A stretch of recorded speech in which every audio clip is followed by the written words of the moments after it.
Bonjour les passionnés d'horlogerie. La montre que vous allez voir dans ce test date d'il y a environ 3 ou 4 ans et n'est plus disponible à la vente. Et c'est fort dommage car même ses remplaçantes, au nombre de 3, ne le sont plus également. Et c'est là que je pousse mon coup de gueule, mais un coup de gueule gentil. D'où une vignette un peu putaclic, je l'avoue, car ce n'est pas un reproche que je veux faire à RPM, mais une demande. Refaites une version TJW. Elle était si belle. En même temps, d'autres sont très jolies, et si vous êtes fan d'horlogerie et de sport automobile, vous trouverez forcément votre bonheur sur le site RPM. La TCS en quartz, ou les TCS2 et TBML2 en version automatique, reprennent d'ailleurs les grandes lignes esthétiques des TJW. Et au fait, je ne suis pas sponsorisé par RPM. C'est donc avec ma seule envie de vous faire découvrir cette marque que je publie cette vidéo. Si par contre RPM veut me prêter une montre pour faire un test, pas de problème, j'en serais même ravi. Cette vidéo est donc un peu particulière dans le sens où vous allez voir le test d'une montre qui n'est plus à la vente. Enfin, en neuf bien entendu, car peut-être que vous pourrez la trouver en occasion sur Le Bon Coin ou d'autres sites. Mais la vidéo vous donnera une idée sur la marque et les montres qu'elle produit. Et c'est aussi un retour d'expérience qui pourra servir à de potentiels acheteurs de nouvelles montres RPM. Allez, c'est parti!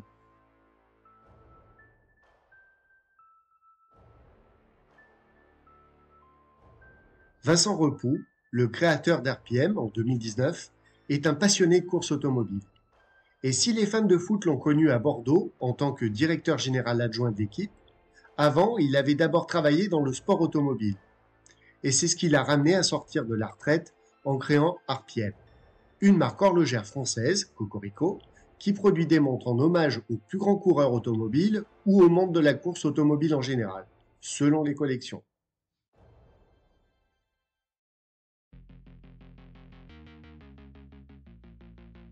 RPM, qui se prononce RPM, est un acronyme anglais, RPM, qui signifie Revolution per Minute ou Run per Minute, soit tour par minute.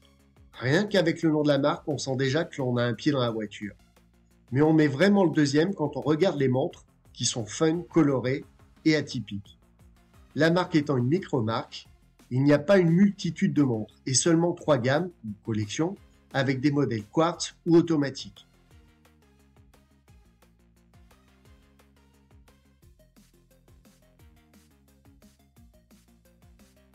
Voici comment j'ai reçu ma montre. Simplement dans un sac noir en tissu. Mais non, elle est livrée dans une boîte de présentation, en bois et en métal, qui arbore le nom de la marque. Une boîte inspirée par les flight cases qui servent par exemple à transporter les pièces mécaniques des voitures de course. Premier bon point pour une marque horlogère qui se veut fan de sport automobile. Je vous zappe la description des 2 petits documents papier. Mais une fois ouverte, la montre se découvre dans une ambiance sobre et classique où figure le logo de la marque. La montre est présentée sur un coussin noir très épais.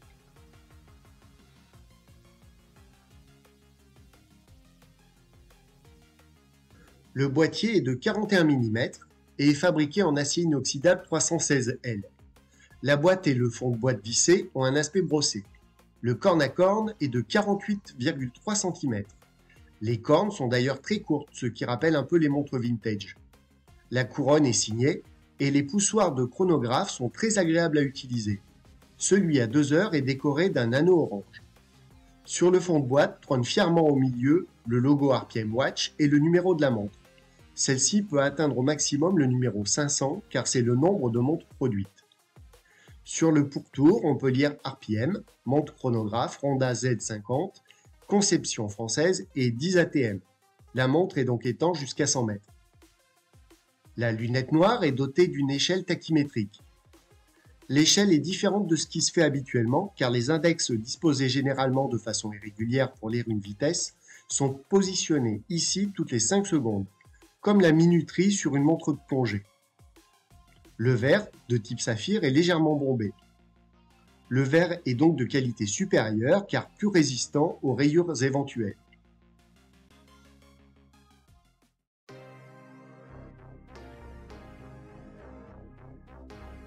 Beaucoup de choses à dire sur les cadrans de certaines montres RPM. Les vraies particularités de ces montres sont les cadrans à triple couche, avec des couleurs qui sortent réellement de l'ordinaire. Sur mon modèle par exemple, la TJW2, Le bleu et le orange ressortent parfaitement au milieu de ce noir mat. Et les différentes couches qui se superposent donnent encore plus de profondeur au cadran et aux couleurs. Chaque modèle de montre a ses propres couleurs et son propre thème, toujours axé sur le monde de la course automobile bien sûr. Sur la TJW2, par exemple, le cadran rend hommage à John Wyer, un team manager, comme on dit, peu connu des non-initiés, mais dont l'équipe a fait campagne avec des Ford GT40 et des Porsche 917 sous la bannière Gulf Racing. Je vous signale donc que le nom de la montre vient donc de là, signifiant ainsi Tribute to John Wyer, TJW. Sur ce modèle, 5 indices bleus indiquent 8h, 9h, 10h, 11h et midi. Ensuite, le début d'une zone creusée indique 1 heure et la fin de cette zone 4 heures. Et entre, des indices peints vous donnent 2 heures et 3 heures. Des images vous permettent de mieux me faire comprendre, enfin j'espère. Au milieu, une échelle des minutes est très claire et très lisible. C'est sur cette échelle que l'on peut également voir un guichet de date. Les sous-cadrans sont également peu ordinaires et ne sont pas ronds comme d'habitude. Les deux sous-cadrans prennent ainsi la forme de sous-compteurs que l'on pouvait trouver dans certaines voitures des années 60. Vous voyez, rien n'est laissé au hasard. Pour en finir avec le cadran, outre les indications de la marque et le nom du modèle que l'on retrouve sur la plupart des montres à midi et à 6 heures, on remarque aussi à droite, dans la sous-couche orangée, la mention chronographe. Et ce qui est encore plus original avec les montres RPM, c'est que chaque modèle est rempli de petits détails. Toujours sur la TJW2, et par exemple inscrit 24 en orange. Au premier abord, cela semble bizarre car on a l'habitude de voir les index ou les chiffres placés toutes les 5 minutes. Mais le chiffre 24 fait bien sûr référence aux 24 heures du Mans. Et d'ailleurs, en dessous de 24 est inscrit Le Mans. À côté, on peut d'ailleurs lire Daytona Beach et Sebring, deux autres courses mythiques d'endurance dans le sport automobile. Personnellement, j'aurais peut-être mis Spa au lieu de Sebring, car d'après ce que j'ai lu, John Wyer n'y a pas eu de succès. Mais ce n'est qu'un détail, et en plus, n'étant pas un expert, si ça se trouve, je dis une grosse erreur, pour ne pas dire autre chose. Les aiguilles des heures et des minutes, de type bâton, sont luminescentes, mais la matière utilisée n'est pas très performante, car s'arrête de briller assez rapidement dès la nuit tombée. Ce sera un peu le seul et gros reproche que je ferai à la montre. Les 3 aiguilles restantes sont toutes oranges.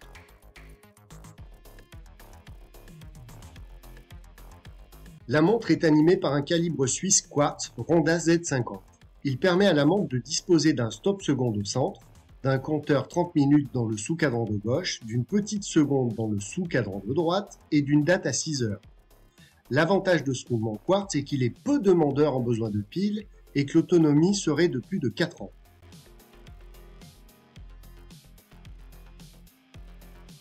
Le bracelet semble de bonne qualité, mais pour être franc, je ne l'ai pas utilisé, car j'aime conserver le bracelet d'origine d'une montre. À chacun ses petites manies. C'est pour ça que vous voyez la montre avec 2 bracelets dans cette vidéo. Le bracelet NATO n'est donc pas fourni avec la montre. Le bracelet d'origine est en cuir de veau, de type rallye, avec ses gros trous.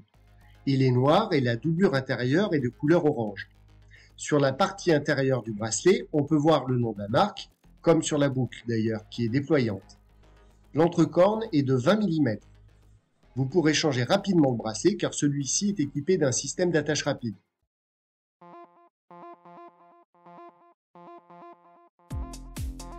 La première TJW, qui était au début proposée sur Kickstarter, était sensiblement identique à la TJW2, testée aujourd'hui. Mais la couleur orange était moins présente et la mention chronographe était positionnée de façon plus classique à 6 heures. Après celle testée dans cette vidéo est sortie la TJW3, qui pour le coup était très différente puisque de couleur sable et animée par un mouvement automatique.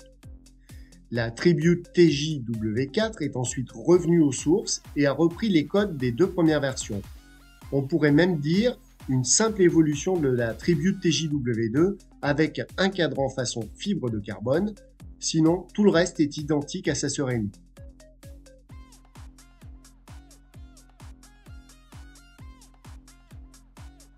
Je suis fan de cette montre, même si je ne la porte pas beaucoup. Je suis plus habitué aux boîtiers de montre avec des diamètres réduits.